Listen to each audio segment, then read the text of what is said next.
just want to start by saying just thank you again for just joining today's session. We are super, super excited to have you back in this new semester. So hope you guys are excited for today's call, today's session. So this is our first installment of Fall featuring Amy Smilovic. It's going to be moderated today by Danielle Hosker. My name is Crystal Ivy. For you guys who haven't had a chance to meet me, I serve as the mentorship chair for the Women of UGA Leadership Council. And again, we are thrilled to have you here today with us. Before I turn things over to our outstanding ladies who will lead our session today, I wanted to share a little bit more about Women of UGA signature program, Mentorship Monday, which you guys are joining today. It was established in 2018. It's a professional development series featuring notable UGA alumni. Each installment of the fall series will, and I'm sorry, each installment of this series will feature women from UGA who have graduated, and they have new perspectives. We'll have keynote, we'll either have panel style reflections, and then as always, we'll conclude with a question and answer session.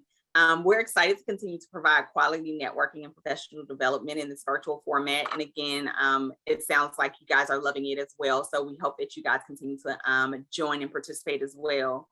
We want to take this time to thank all of our donors of the Women of UGA Scholarship Fund. Thanks to your support, we're able to establish the Georgia Commitment Scholarship and an endowed scholarship. So a round of applause to all of you ladies who have helped pull it off and allowed us to do that. Join us in this fiscal year as we increase our giving to impact outstanding scholars and help break down financial barriers to a quality education. So if you are able, please make sure that you are give today by visiting our Women of UGA webpage. It's located at alumni.uga.edu. That's the website that you can go to give today if you're able to. Most definitely, we are grateful for anything that you are able to give as we continue to positively impact the lives of current students. Now I'm going to introduce our moderator, Danielle. She's a 2001 graduate and the founder of Dance FX Incorporated, Dance Athens Dance Festival, and also Dance Style Dancewear. She's also the founder of a women's label called Mason Hosker. And in addition to being a 3-time UGA Bulldog 100 recipient, she's also a UGA 40 under 40 honoree. And she's named one of the 50 most stylish Southerners by Southern Magazine, Living Magazine. So that is great. We're in great company today with Danielle as well as Amy.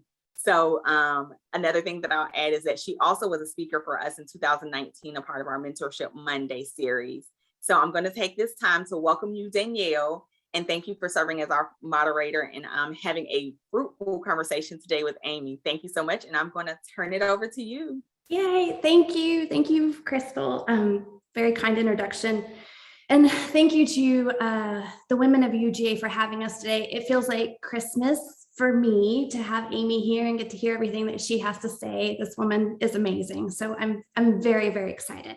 So a little background on Amy. Amy's a 1989 graduate from the J School, the Grady College of Journalism and Mass Communications. She is the founder and creative director of Tibi, women's wear brand.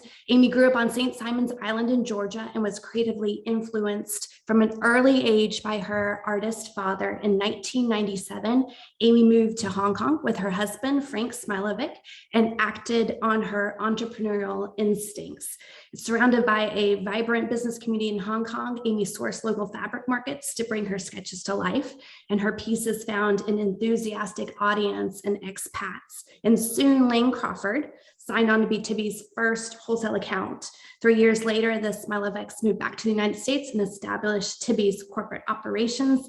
And today, Amy runs the business together with Frank, and the company is headquartered in New York City. I just want to say that this is not only a UGA icon, but a fashion industry icon. You would be hard pressed to find a premier retailer that has not carried Tibi, a fashion magazine that has not featured Tibi, and a female celebrity that has not worn Tibi. And the most inspiring thing to me about Amy is that she is a true woman warrior. She's not only survived for 25 years in the fashion industry, which is a huge feat in itself, but she has thrived, and she's done so on her own terms. So ladies of UGA, may I introduce you to the amazing Amy Smilovic, founder and creative director of Tibi. And Amy, on behalf of all of us at UGA, thank you so much for taking the time to be here with us today. Wow, thank you for that.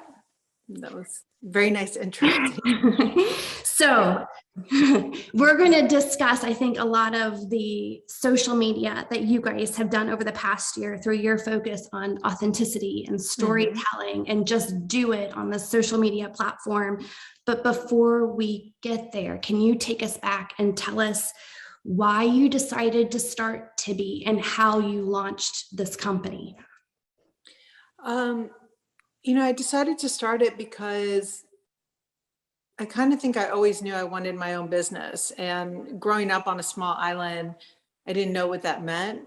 For me, it was like setting up, instead of a lemonade stand, I would sell like trash that I had picked out of the bin and like refurbished, or I would crochet scarves and things like that. So I always knew I wanted my own business. But I didn't have a lot of visibility to careers. And I mean, of course, like I even worked in a clothing store growing up on St. Simon's, but I never really thought of it as a place where that would be a career for me.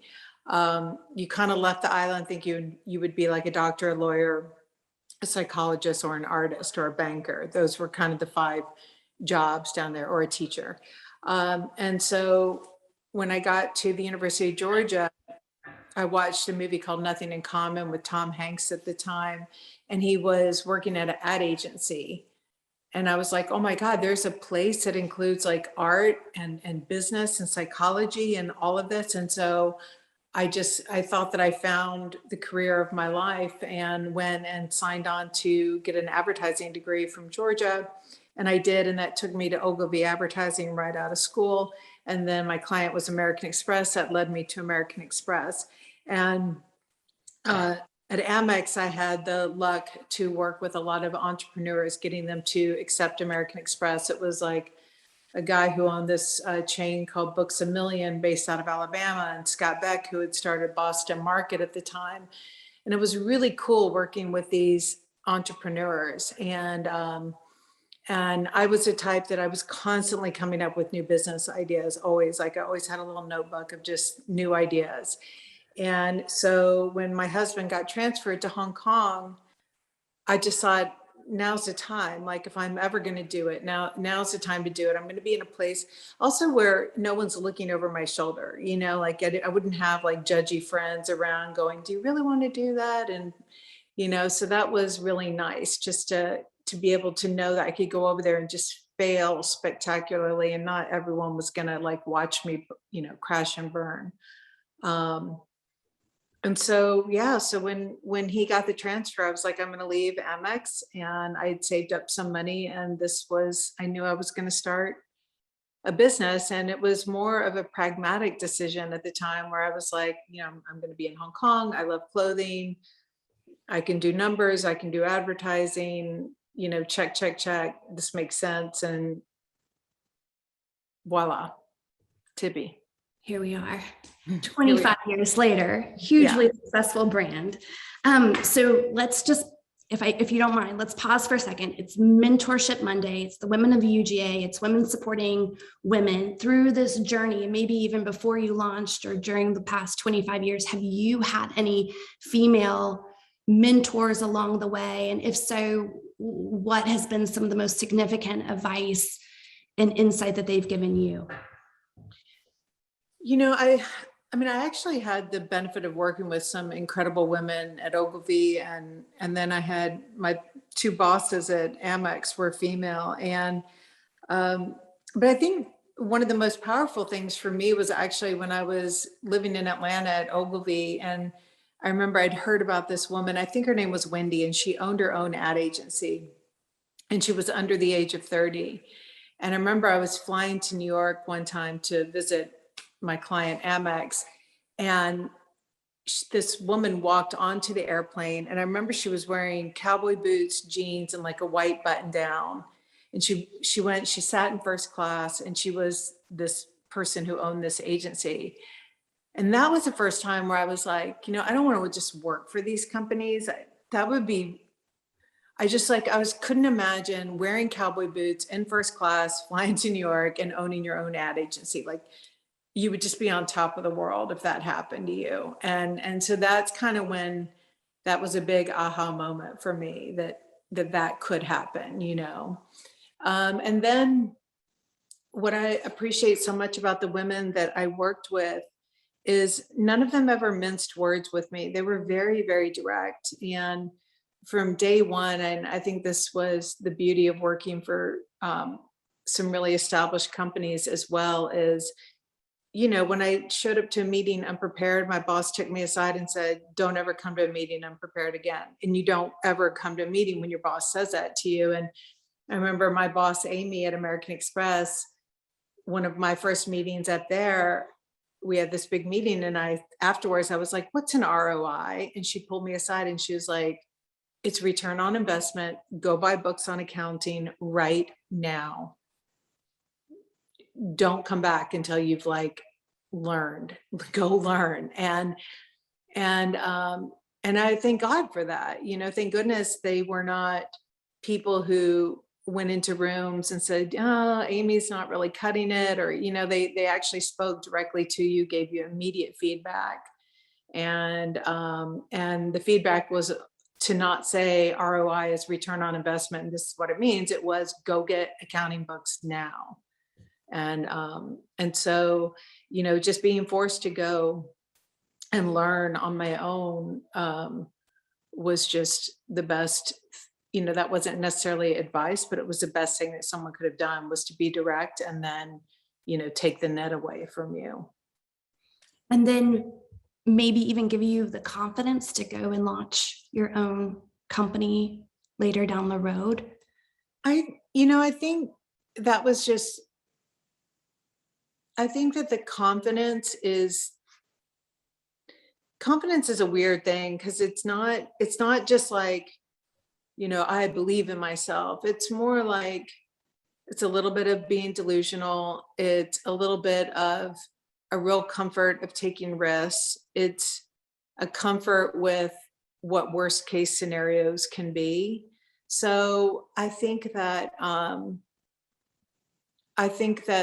from the women, from the people that I worked with, you kind of take a little bit of everything, but that confidence was probably just really honed all along the way, you know, from having really a great family, great parents, going to a great school like Georgia. I mean, you know, when you are thrown into a school that has like 30,000 people and you got to find your way and, you know, support yourself in a lot of ways, waitressing and doing all those other kind of things, all those little things build up to the confidence that you need, you know? So let's talk about the risk and how, going back to Amy's built this incredible brand and this incredible company on her own terms and kind of outside of the fashion box that it tries to stick you in. You, to me, have not compromised your aesthetic or your ethos. And from the very beginning, you have had the business acumen to control your manufacturing and your streams of revenue and your narrative even more so now. And you've been very keen to pivot at the right times, but to not compromise. And in the fashion industry, it's this crazy beast, and it's probably always picking at you to compromise or to do things this way or not this way. So has it been that big of a challenge for you? And what success do you think that you've seen going your own way and not compromising, standing strong, and being this, to me, a very courageous woman? Thank you. You know, I think the one thing I'm very cautious of now after 25 years of doing this is I don't think there's any right or wrong way of doing things. And I think people have to listen to the ways that different people do things and suss out, you know, what they relate to and what makes sense for them. For me, one of the best bits of advice that I got right when I started out was, well, two things. A guy overheard me talking at the Hong Kong Country Club about my business. My husband and I were arguing about a business plan, and he said, here's your business plan. you make a product, and if you sell it, you have a business. And if you don't sell it, you don't have a business. And that was really important for me to hear, because what I did find out pretty early on in my career was I was really good at sales. I could really convince people of things, which means that if you're good at that, you can convince yourself of things that aren't necessarily so. And the best proof that you can ever have of something is so is if you make something and you can actually sell it. Because if you can't sell it, it doesn't matter how you spin it on paper, a frog is still going to be a frog. So there was that advice. But then the second advice was another guy who was in the industry out there said, don't ever take a business that you are not prepared. Don't ever take an order from a client that you are not prepared to eat in full. And I was like, what does that mean? And he said, if Bloomingdale's comes to you tomorrow and puts in an order for $100,000, do not take it. You do not need to grow that fast. It is a Trojan horse. Like, don't do it. Don't do it. Don't do it. And that for me was really words to live by. And I think that never overextending, never really putting myself out there in a bigger way than if I were to completely fail, it wouldn't destroy me. Really kept me sound. And, does it make me Bezos or Zuckerberg? No. And that is, I'm so fine with that. So, that's really deciding, like, how much do you really want out of this? How much of it is a scorecard versus how much are you really needing or wanting? And working towards that. And we really never overextended, we thought, until the last year and a half when COVID happened. And then you realize, oh my God, you got to really prepare for the worst sometimes. And we were not prepared. And so that was very, very scary. But, being in that position every time with the knowledge that, okay, if we did lose everything, do we at least have our family and our health? I mean, my worst case scenario was always like, if I lose everything, we'll move back down to St. Simon's and we'll have a healthy family, But that's balanced out with a husband whose mother was in Auschwitz for 6 years and escaped communism. So his worst case scenario is a little bit more dramatic than my worst case scenario.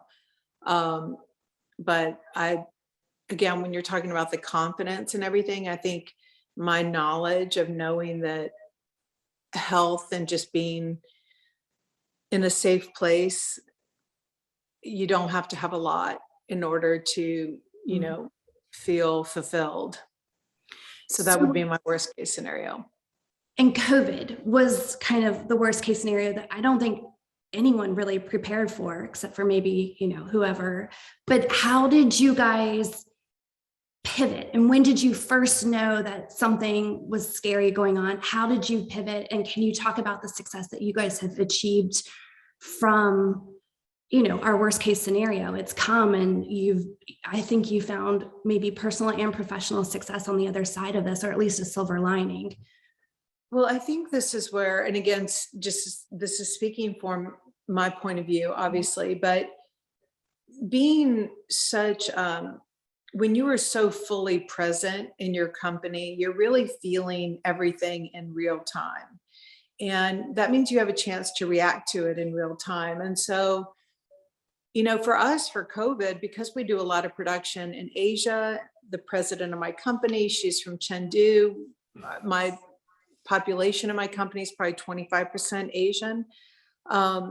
Stuff was going on back home for them, for their families. They were getting really panicked phone calls starting in early February. So when we made the decision to go to Paris Fashion Week at the end of February, beginning of March, I went over there with so much trepidation. I really did. And I ended up coming home early, and we went right into lockdown when we got back from Paris. And 7 days later, we ended up laying off half of the company. And the thing is we just knew I just knew in my gut that this was not going to be good at all. And I knew that what that meant was, we had at the time $5 million of shipments that had just gone out to big department stores. I had $10 million worth of orders that I had just put into factories for the fall season. I had a payroll that was around $500,000 biweekly, bi-monthly. There, like, I could do the math in my head. You just didn't have a runway that was going to last. So the best thing that we could do was to really get the employees off the books. The government had come out then and had already put into work the enhanced benefits. And for us, it was hard because I've never wanted to even rely on the government for any like unemployment, and certainly not for my employees. But it really came down to a matter of survival. It was really like, I can either try and keep everyone on board and we're going to all just sink with this ship, or we're going to do the right thing and for staying alive so that we can really keep 39 employees on board and keep them well. And so that's what we did. And so when you're forced to go in then and reduce your staff by half, the team that you have left is really, they can either become really disengaged or fully in it. And this team was so fully present. And over half of them had probably been with me for over 6 to 8 years. I have a lot of employees who've been with us 16, 17 years. So it's just all, that's when you just refocus and you're like, okay, this company is nothing about creating great product and finding ways to sell the great product and then collecting money on the great product. Like, those are the three things that we have to do. And if you're doing anything that is not involved with those three things, then it has no purpose, no reason for being. So you become really hyper focused on your priorities, which I would say that hyper focus I had not experienced since my first 5 years of being in business. And so, anyone in their first 5 years, that's where your focus should be as well. And I know for a lot of people, especially when you start up a business and you start getting all these, all this stuff in your, all this spam from everyone who's like, hey, I came across your name on LinkedIn and it looks like you're not optimizing your blah, blah, blah.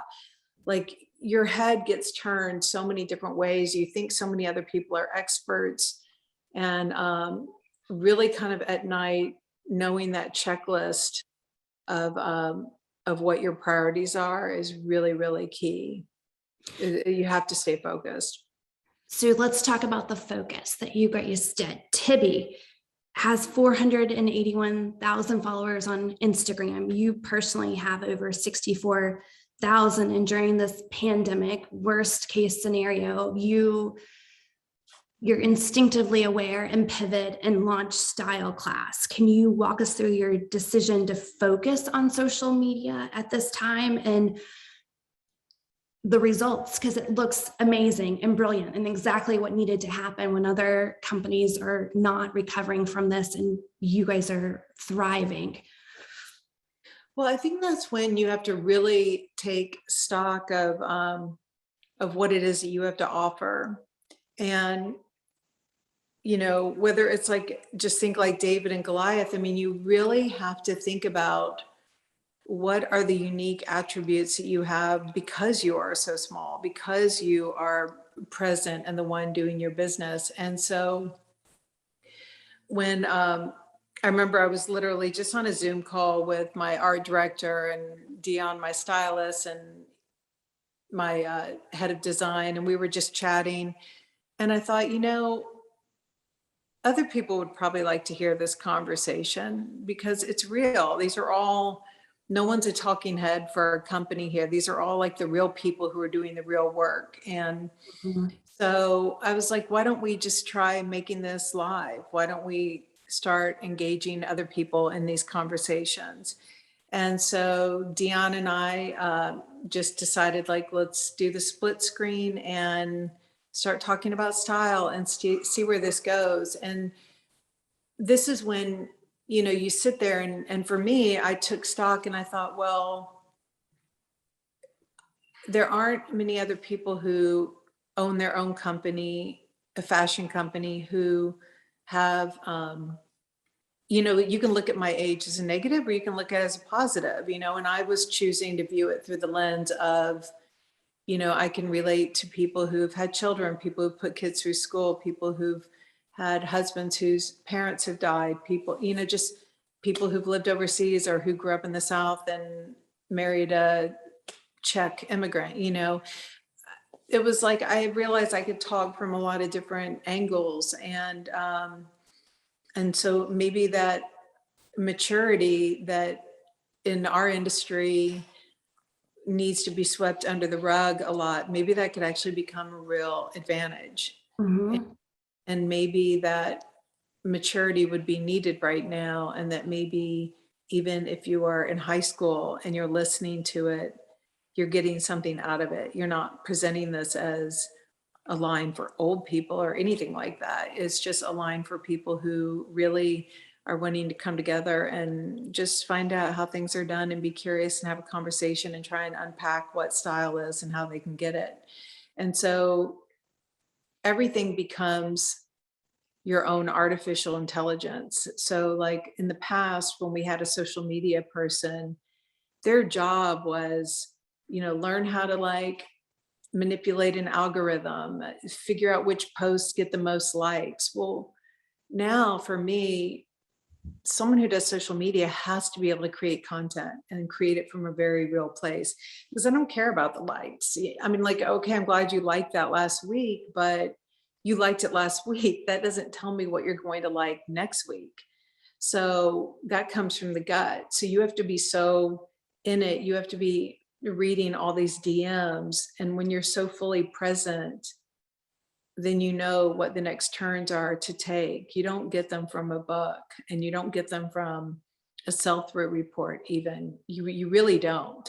And so if you just do what feels natural, it might seem a little chaotic for the first month or two, but then you have to constantly be putting the pieces together and making the connections and figuring out, you know, what am I going to lean into? And when I first started, there are things that I talked about that it wasn't that they didn't get likes, but no one asked questions about it. Like I would spend a lot of time, like on paper before COVID, we thought like one of the most important things to talk about was like the quality of the clothing.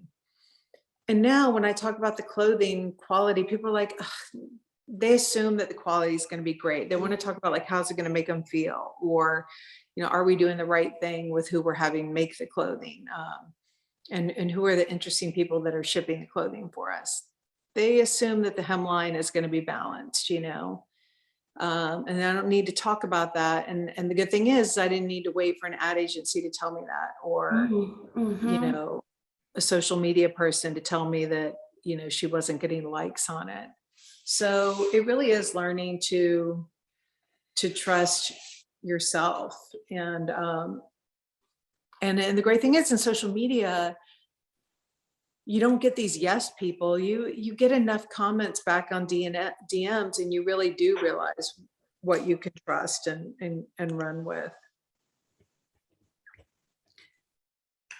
So that instinct and that being able to trust yourself has been so key for you guys. And it sounds like maybe the reprioritizing that COVID's made so many of us do has been beneficial. You're closer to your consumer now via social media. You as the founder, they can reach out and touch you. So how has that been from your day-to-day as the creative director, and now your role, maybe the role that you're doing now compared to the role that when you were launching during those 5 incredibly tough launch years versus today?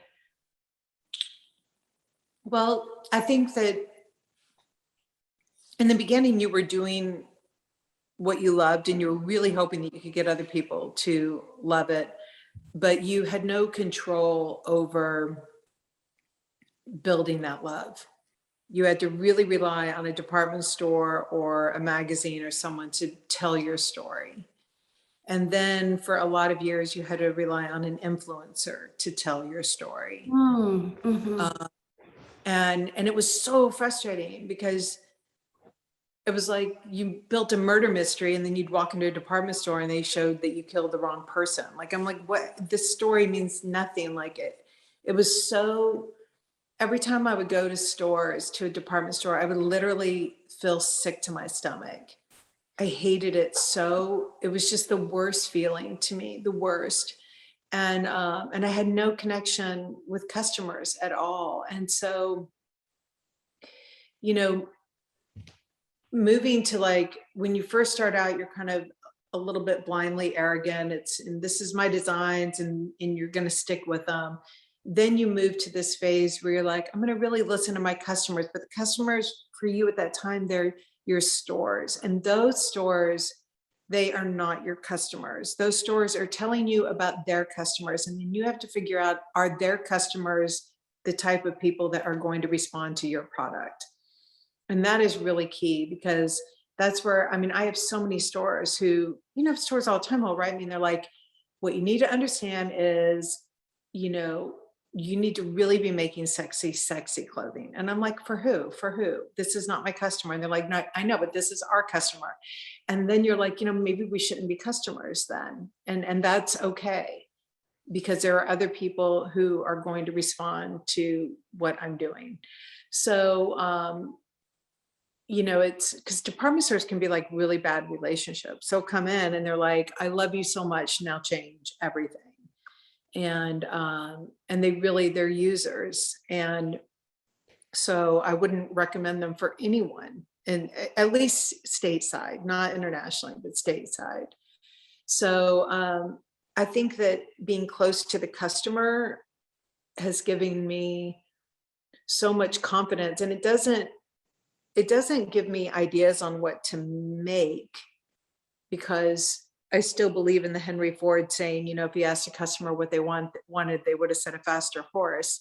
So I do truly believe that it's our responsibility, and my design's responsibility, to constantly be creating things that people have no idea that they want and that really push them. But what's good is I have such a dialogue right now with my customers to explain to them why they should try something, why pushing themselves is going to make them feel better. And but that dialogue didn't happen overnight.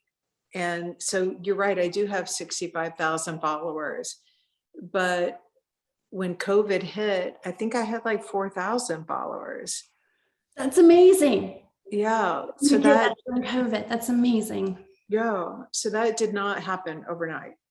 And it did not happen because of a strategy, and there was no ad agency hired to push this along. There were no sponsored ads placed. And in fact, since COVID hit, we've eliminated all of our, all the retargeting and everything that we used to do in social media. We don't do any of that anymore. It is all organic. Like, there might be a paid one every now and then that someone gets promoting IG Live, but everything is by and large organic. I'm looking at the comments coming in, and it's just that impact that you've had on people during these Instagram lives is just incredible. I think it's been very beneficial for them, stylistically and fashionably, maybe a break with the reality that we've all been experiencing, but just that touch point has been very powerful. For everyone out there, if you have questions for Amy, we're going to open it up for questions.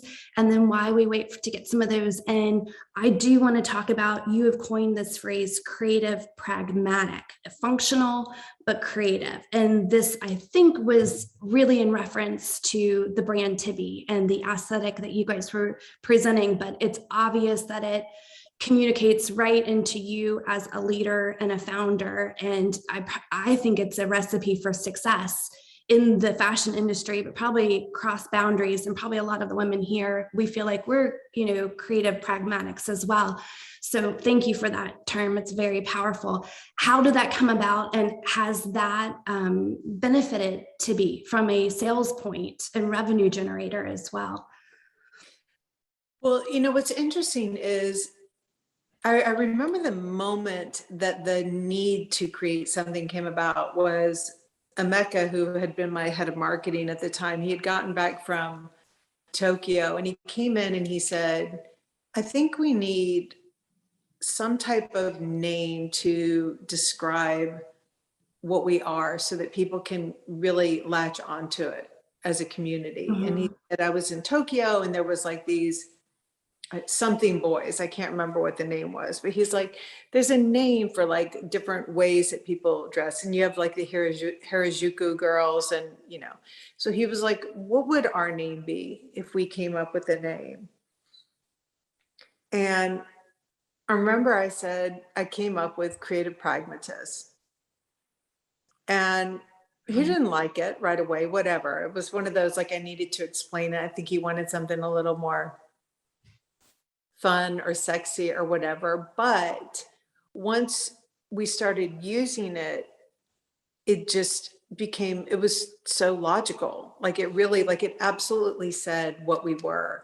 And it carved a niche for us that had always been there. It just had never been defined. And that's where, as a clothing brand, I had always been so frustrated because it just simply did not exist as a category. You went into stores and they were divided up by price point, and then they were sexy, feminine, edgy, bohemian, or modernist. And modernist tended to be like very like Rick Owens extreme, and bohemians, bohemian, all the rest. And so it was really hard for me to ever sell to a store because I couldn't just say what I was. I was constantly saying, well, I'm not that sexy, and I'm definitely not bohemian, and I'm kind of modern, but not, and so it was really like putting a line in the sand to say, this is who we are. We are people who love being creative, and then that complete functionality is really important to us too, because we're very pragmatic. We have real lives. We have to really rest during the day, but we put a tremendous amount of value in style and showing that we're creative people, because creativity to us, it's not about just painting. It means that you have curiosity. It means you're open-minded. It really means a lot. And so creative pragmatist is what really stuck. And, I have a lot of people who are, interior decorators and law firms and tech people who've reached out to me, and they're like, I hope you don't mind, but we're really using this term because it really does explain this balance. And so, when you start doing things on your own, people come up to me and the first thing they ask now is, they're like, how do you have time for answering all those DMs? Do you really read every DM? How do you have time for it? And I really believe that it is fully 50% of my job right now to do that. I'm like, how would I not have time to hear how people are responding to things, to hear what they might really be loving that we should, we don't do merchandising reports anymore. If I get 5 DMs over the weekend from people telling me they're trying to hunt down a cargo pant with a camouflage detail to it, that's all I need to know. Then I'm writing our Monet, my head of planning, and I'm like, we need to go back in and order more of these. So before, we used to have to like get all these stupid reports in, and then we'd sit in a meeting and we would analyze them. So yes, I do spend tons of time answering all those DMs, but in one swoop, it gives me so much knowledge to act on in the company. And then from a leader perspective, all of my DMs, it keeps everyone focused. I mean, if I do a DM in the morning about navy blue, then, my merchandising, my e-commerce person, she's going to re-merchandise the site to focus on the navy blue items. And everyone, all of a sudden, the store team then takes it and reposts it. So everyone is constantly speaking the same language, because It's like at Walmart when you would hear about those stories, how every morning they would get together and the leader would be like, oh, this is what we're going to do for the day. My stories on Instagram, like they're talking to the employees just as much as they're talking to the consumer. So it's keeping us all very much on the same page. So Mary Margaret, let me know if she did not answer your question, but it sounds like it's 50% of your time is really now devoted to social media. And because you are the one in control of that, you guys are seeing the results of that so much quicker. Is there anything that, and I'm taking a question from Katrina right now, that you wish you had done differently in the early days, maybe if it pertains to social media at all? You know, I really have such a hard time answering that, because everything that we've done badly at least led us to another place that I don't know that I would have gotten to had we not done the first thing badly. The only thing I can say unequivocally that I wish that I had done better was that my husband's favorite saying is that hope is not a strategy. And I think that there were times where if I saw like something bad on a production floor, I would think, I hope the rest isn't like this, where I'm like, no, I should have just pulled it off and said, stop everything. And, you know, so just being very, hope is not a strategy. Don't fool yourself. I've definitely tried to fool myself before, and I can con myself easily. So don't do that. And how did you go from 4,000 pre-COVID followers to 65,000? Was it just the engagement and word of mouth and it spread? Were you guys doing anything else? Because that's a very inspiring jump in followers. You know, I think that it's two things. Number one, I definitely didn't overthink anything. Okay. You just do it. And number two, the one thing that I've heard from the most people is that they've said that they are glad that they know about me, but they're really glad they don't know too much about me.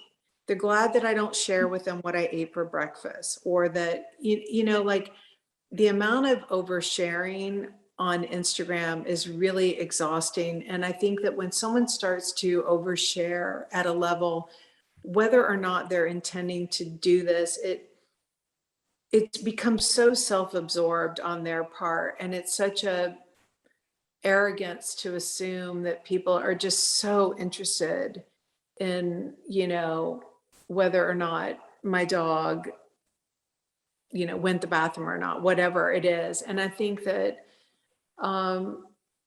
so it's not in me to overshare in that way. And people were very relieved about that, because when you go on Instagram, it is a tremendous amount of oversharing.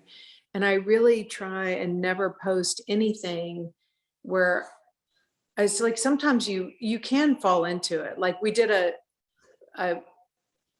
my social media person a few weeks ago had posted a post that said, putting the fun back in fundamentals. And I was like, what does that even mean? What does that mean? Stop, get that off. Like, it's crazy how you can be tempted to like do a pun or something. But I always try and go through a check mark that, is someone going to learn something from this information that I'm giving them?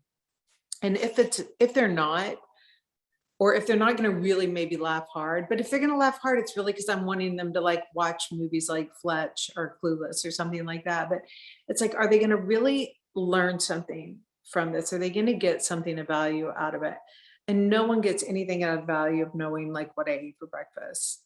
So keeping it real means a lot to people. And when they, what happens is the way that you then grow your audience is because when someone learns something, they become very anxious to share that knowledge with other people.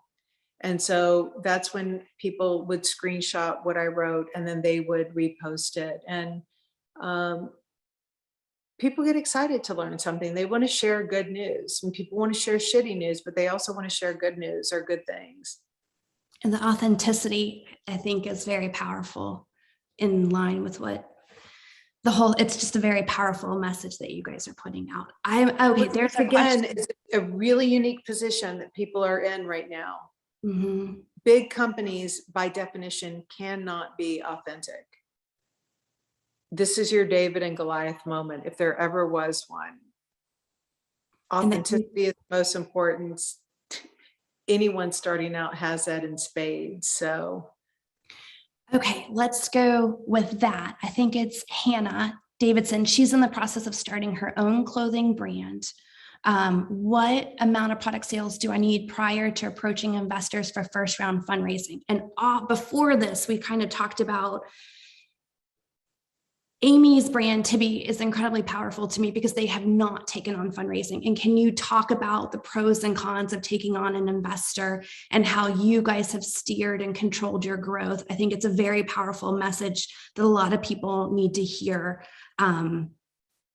prior to launching, or, you know, knowing what's coming down the road and the pros and cons to that. Yeah, I mean, again, I can only speak for myself here, but you know, I think that a lot of people have grown up in this era of Shark Tank and, you know, putting the pitch together, getting the money. And so I think you have to really think like, why are you starting your own clothing line? And a lot of people, the answer to that is rarely, I am starting my own clothing line so that I can report to a bunch of guys in Patagonia jackets and bad khakis. And that usually is the reality. If you get the funding from the big private equity guys or women, and when I say the bad Patagonia vests and khakis, that applies to those women in those fields as well. That's what you're doing. You were saying that, you know, Bob or Sheila in Greenwich are going to be better equipped to ultimately run your business than you are. And so if you don't want that, and if you can afford to, you know, I started out, I made 4 items of clothing and I produced it, and I figured out how much I could spend to make that first production run.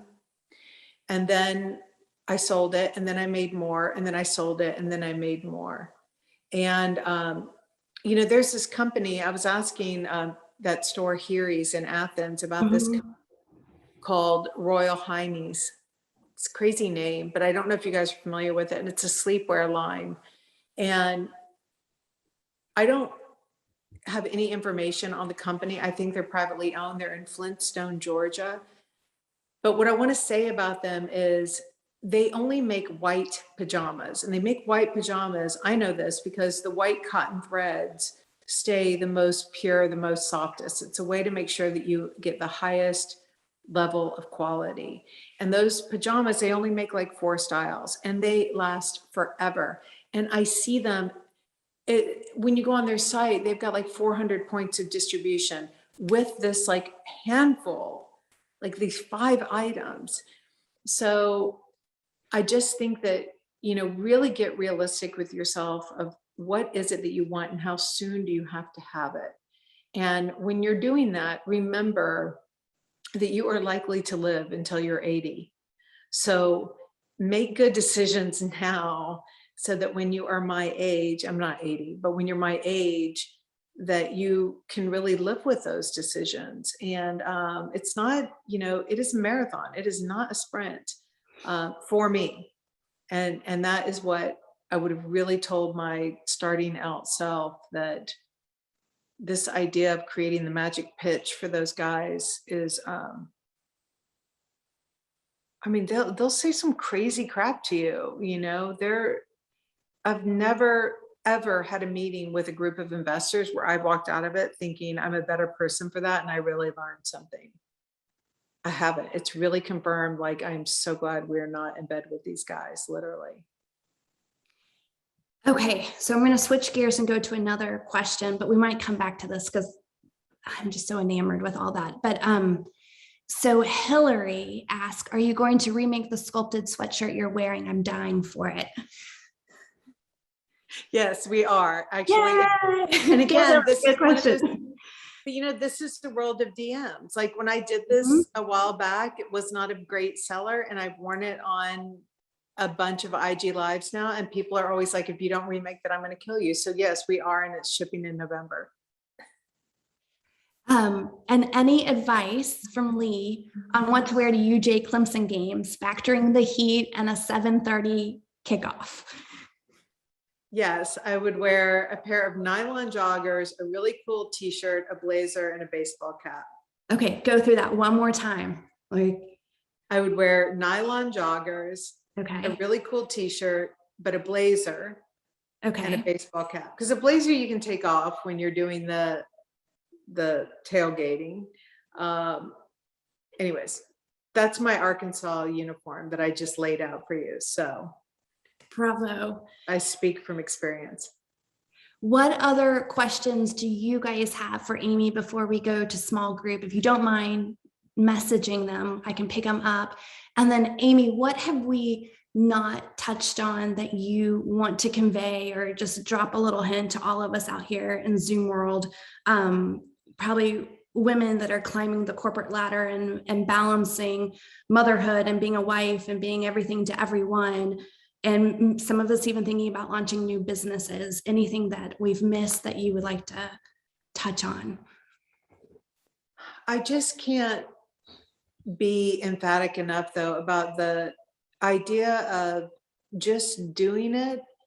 But especially in the world of social media, though, when you just do it, do have conversations with yourself and others, though, in your head before you do some things, because I think that, you know, one of the benefits that I do have with my company is that in a very natural, organic way, it's incredibly diverse. And so I am constantly getting the viewpoints from people who have come from all different backgrounds. And it's diverse in race, religion, and age. And, there is, and all three of those factors really play into the concept that, people just are all individuals with different points of view. And the more you can really insert yourself, if you don't have all those points of view around you, then insert yourself in podcasts and books and things like that, where you are hearing points of view that are, I always joke, like even when I'm on the train, I'm like right in, left out, because you just constantly have to be absorbing information all the time. And so then when you speak, it's not that you're speaking. I don't ever engage in politics on my Instagram, and people have been so relieved for that. I think there's a tremendous misnomer out there that people have to say where they stand on everything. I'm using my Instagram to say where I stand on style. And I use all the different points of view in my head so that I can be very open-minded about how people will interpret my style and use it in their life. So I just really encourage people to stay really well informed, but that doesn't necessarily mean that you need to bear that on Instagram. And even when you get one or two DMs that demand that you do that, make sure that you're balancing it with for me, 63,998 other people that did not write with that same demand, so just be super, super curious and then act on it, because it's good to act on instinct, but you actually have to hone your instinct. And that's where earlier when we were talking before this started, I was saying that waitressing, bagging groceries, working in a clothing store, all of those things really have come together to formulate who I am. And it's the well that I draw on all the time when I'm writing something. So those are service-based businesses. And Laura has brought up a really great question for service-based businesses. Mm-hmm. Do you have any creative, pragmatic advice for them? I think that, it really is, again, focusing on what it is that you're wanting to offer, what you're wanting to be great at, and then doing it like crazy. We were just eating at the Mayflower restaurant in Athens, and I love that restaurant, but I was telling Kelly afterwards, I'm like, I want you guys to give that restaurant to the business school and have them I want them to take what it is about their very core that you walk in there and that restaurant has been there since 1943, I think, and that you've got pictures of the owner on the wall from when they were in their 20s, and then you're sitting there and you're looking at them behind the grill. Like, take what it is that is special about you and just really just blow it out, own it, and then tell people that you own it, and tell them with confidence that you own it, because that is where you've got to muster up confidence. People are really get very confused about what kind of crown they have to be given in order for them to be able to declare that they've kind of achieved something. And that's where you just need to, who's to say what's right or wrong? I mean, it's all your own opinions, and so if you think you have the best cheese or whatever, say it. If you really believe it, say it. And then it will become true to some people who think the way that you do, and it will not become true for others. And it doesn't matter, because you just need to find enough people who believe the way that you do. That's all that matters. Okay, and this is going to be our last question before we do our breakouts. This is from Amy. How has your relationships with your manufacturing partners changed over time? Such a good question. Thank you, Amy.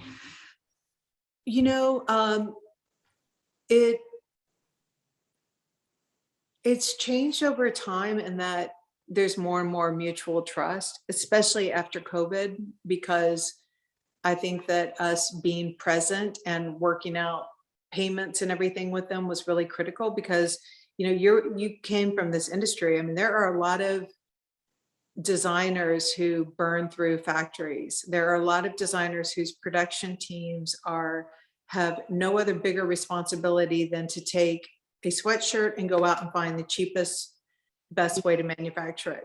And so each season they're constantly recycling through new factories. They don't build up relationships because they're constantly in search of the lowest price point.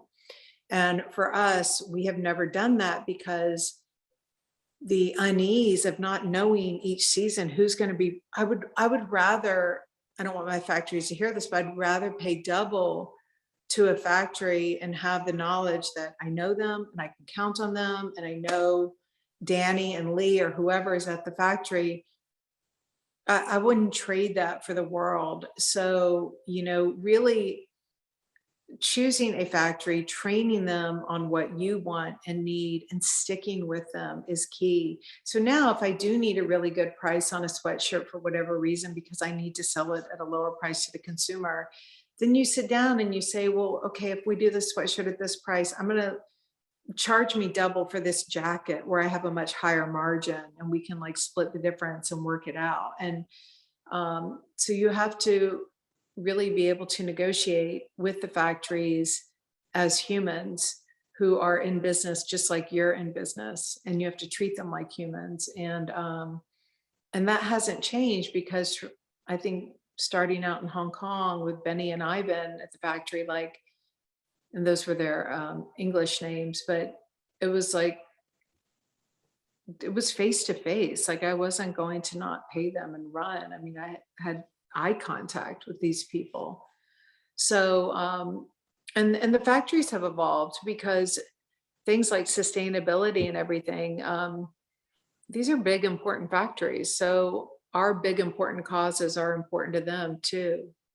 And then you find new factories too, like in Lima, Peru, and places like that, that have these sustainable alpaca farms. But, someone practicing green practices is really key to working with the right people. But our factories have evolved as well. They did not stay stagnant over the last 25 years.